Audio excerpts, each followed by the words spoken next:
In this video, you're going to learn about the most common poker mindset leaks that you need to fix.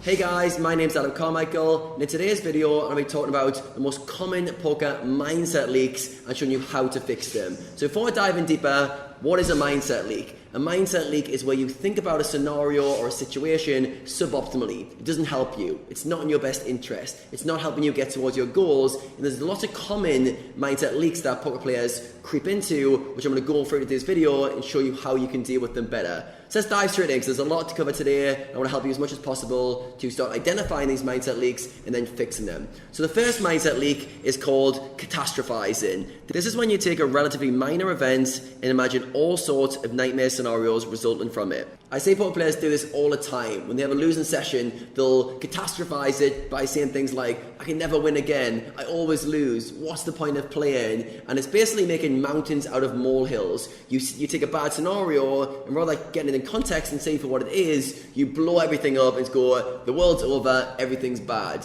So that's a mindset leak you definitely want to avoid. The next mindset leak I see a lot is all or nothing thinking. This involves assuming that a situation is either good or inherently bad, leaving no in-between or grey areas. MTT players are classic for this mentality, where they'll go into a tournament and they'll be thinking, come on, I can win this one. And if they do, life's amazing. But if they come 10th, 6th, 8th, anything but winning, life's rubbish. It's over. There's no grey area. There's no good, bad.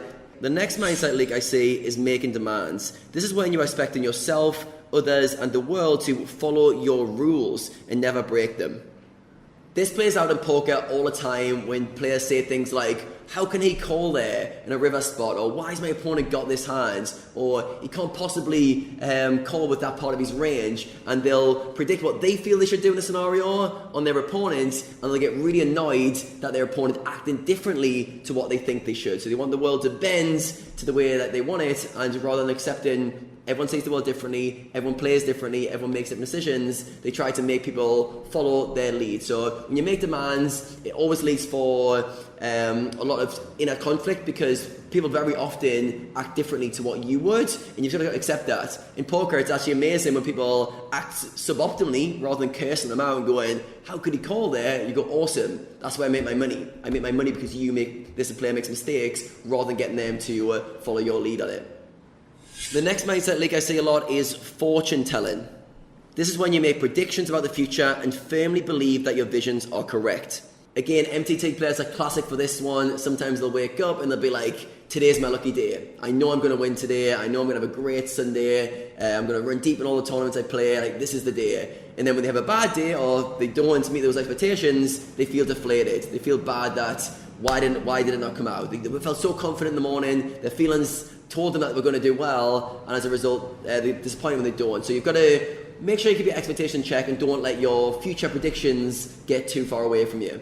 Another mindset leak is mind reading, guessing what others are thinking and making judgmental opinions on your findings. As a poker player, part of your job is to try and mind read, to try and read your opponent's hand strength, read his bet sizings, read into everything he's doing so you can make a better decision to exploit his weaknesses. However, we often make mistakes in this because we judge what they're thinking. We go, he must have been thinking this, and we make a judgmental opinion on him based on one or two variables. And we get too narrow with our focus, and we judge people too heavily based on a few actions that they've taken. Then there's emotional reasoning. This is when you decide that your strong feelings are a true reflection of what is actually going on in reality. I see this one play out all the time when players are running bad. They're getting a bit unlucky, and they'll feel like they're the most unlucky player in the world. They'll say things like, I always run bad. Every time I've got ace queen, he's got ace king in this spot. And they'll use that feeling of unjustness, of running bad, of feeling unlucky to cloud reality. In reality, there's loads of things that are going well for them, and there's loads of spots that are going their way, but they're only seeing the world through the negative lens, through that emotional stimulus. And they'll feel that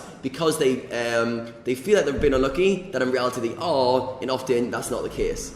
Then there's overgeneralizing, when you think in terms of never or always. You make widespread judgments about yourself, others, or the world on the strength of one or two particular features.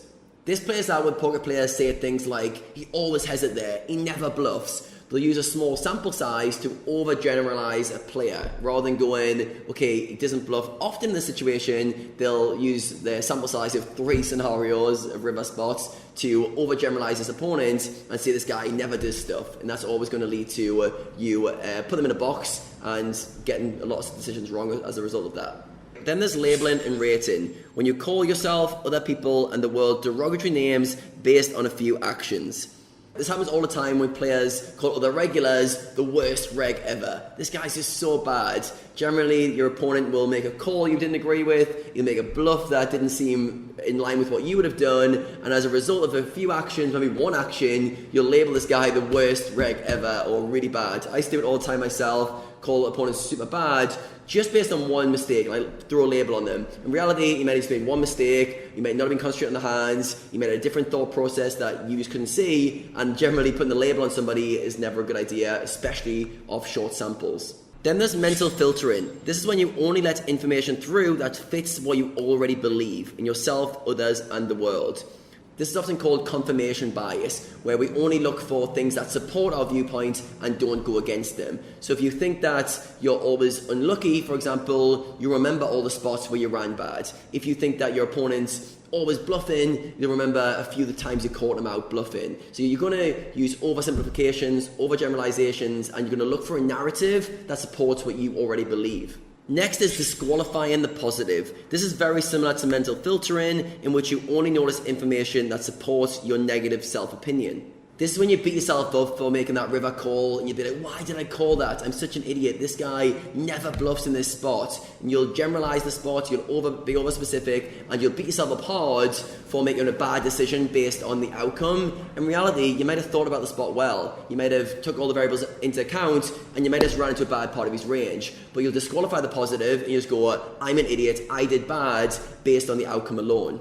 Next is low frustration tolerance. This is when you decide that uncomfortable equals unbearable. If you have LFT, you are likely to give up striving towards your goals whenever the going gets tough. I'll often see players snap quit sessions because they've made a few mistakes. And this is when the feeling of losing, the feeling of making some mistakes gets too unbearable and they're like, I can't do it, I just can't do it. In reality, the session probably wasn't going too bad. Maybe they did make a few mistakes, but they blow it up. They blow up their kind of reaction because their tolerance to making mistakes and to losing is low. If you want to get ahead in poker, you need to build that tolerance. You need to be able to take setbacks and keep moving forward. A low frustration tolerance is going to lead you to quit on your goals way too early. And finally, there's personalizing. This involves taking random events and making them a personal issue. You tend to make everything that happens around you about you, even if reality indicates otherwise.